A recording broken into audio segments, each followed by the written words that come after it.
Hello and welcome to Overdrive. I'm Rohit Paradkar, and this is something that you already probably know. This is the new 390 Enduro R.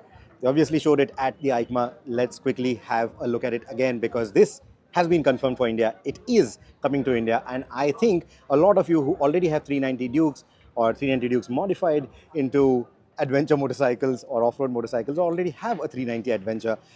I'm sure that this has already caught your fancy. You're probably already thinking of getting one. I'm sure a lot of people who have big adventure motorcycles, like some of the ones that are seen here at the KTM exhibit, are also probably thinking of having one of these in the garage because it's a nice, light enduro motorcycle that is also street legal thanks to the headlights, the indicators, the tail lights, etc. Right? So this is something that a lot of you are definitely excited about. So how is it different than the 390 Adventure?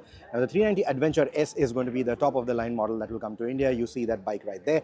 We have already gotten you a detailed walk around of that motorcycle. So here I'm going to draw a few comparisons between the two.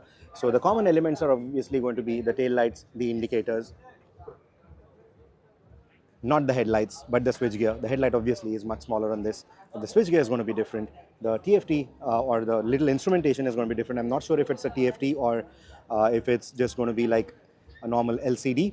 But yeah, the switchgear is going to be pretty similar. This, however, is different because here you get what really matters. So this is going to be a joystick, a four-way joystick for obviously controlling things over there.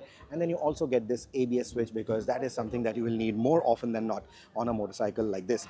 The handlebar is obviously going to be shorter as well. You are looking at a similar tank, if I'm not wrong. I think this is going to be similar, but might just be smaller in capacity. I'm not very sure, but the design is very similar.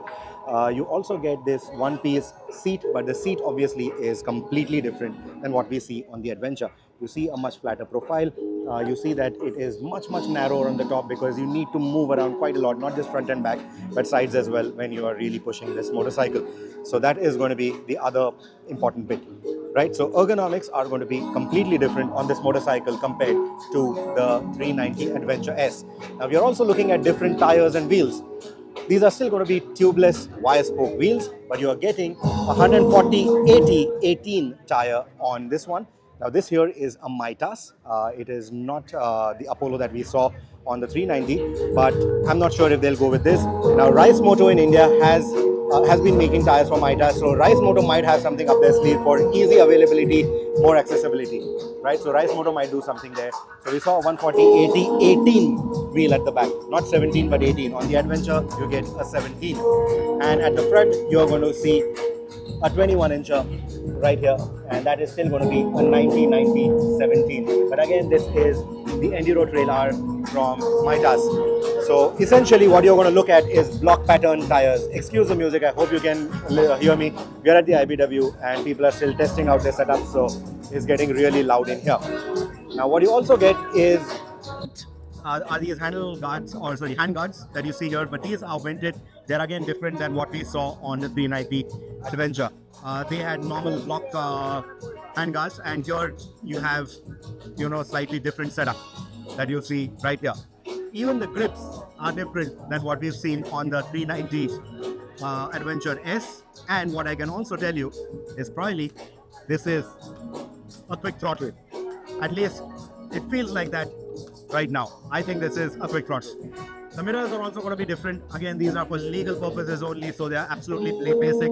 Something that you would probably see on a commuter motorcycle, right? So something similar to that. Now, again, a narrow profile is what you see towards the rear. This seems very similar to what we've seen on the 390 Adventure. I don't have the exact dimensions with me, but yeah, very similar to that. So getting a small tail bag shouldn't be a problem at all. You're not really going to carry a pillion on a motorcycle of this order. This is mainly for attacking your trails, attacking those routes less traveled. But please don't go into private properties without permission. Please don't go into the jungles and destroy vegetation there. Use a motorcycle like this more judiciously. Now, in terms of the engine, now there were reports that this might just use the older 390's engine. That's not true. This is still going to use the new engine itself. And here's a quick proof of that. You see the 398.63cc, that is from the new 390 Duke. This is again a model year 2025 engine. It's ready for production. It's ready to hit the road. How soon? Well, as soon as Jan of Feb. I don't know if the Enduro will come immediately. The Adventure S is definitely coming earlier, is what we've heard. And Enduro might just follow later. Now, in terms of the suspension, you get the WP Apex suspension, again something that we saw on the Adventure. The suspension travel might be a little different, and you get adjustability for the front and for the rear, right? So the rear is only preload adjustability as far as I can tell. You also get this underbelly exhaust like we saw on the 390 Adventure, and Bajaj R&D team, I spoke to them. They told me that they've extensively tested this for water crossings, and it shouldn't be a problem at all. Even if you were to go in water that is going to completely submerge your rear wheel, you will still be able to ride out without any problems. Of course, if you stall it, don't attempt starting it. But yeah, this is something that they've tested. Now the rear monoshock, again an offset monoshock like we've seen on the 390. And let me just quickly just get onto the motorcycle and show you. So this is what your riding posture is going to be like. Moving front and back shouldn't be a problem at all. Again, a narrow profile like we saw on the Adventure, so that shouldn't be a problem either. So in terms of the ergonomics, while you're seated, it's going to have a little more attacking posture. Like I said, the handlebar is shorter, it's also sitting lower, it's not that high-rise handlebar like you have on the Adventure. So this is going to give you a little bit more attacking posture.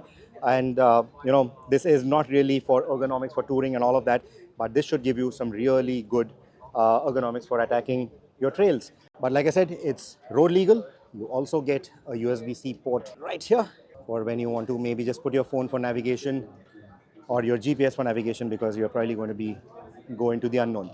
You get a high-rise fender on this as well. You get the similar guard on the wheels or the tires to prevent pebbles from kicking up and destroying your radiator. This is going to be done up in orange, however, not in white like we saw on both the Adventure color options. Now, in terms of the bodywork, it still has that enduro bodywork. It still has a more forward-leaning stance. It's not that vertically upright stance that we saw on the Adventure. So that is, again, going to be from that whole Adventure school of thought. And KTM knows that really well, more than anyone else, right? So that is already quite nicely done. You get a normal key over here as well, like we saw on the 390 Adventure. So this is essentially the Enduro for you. Let me know what are your thoughts about this motorcycle. And thank you so much for watching this one. Until the next one, take care and ride safe.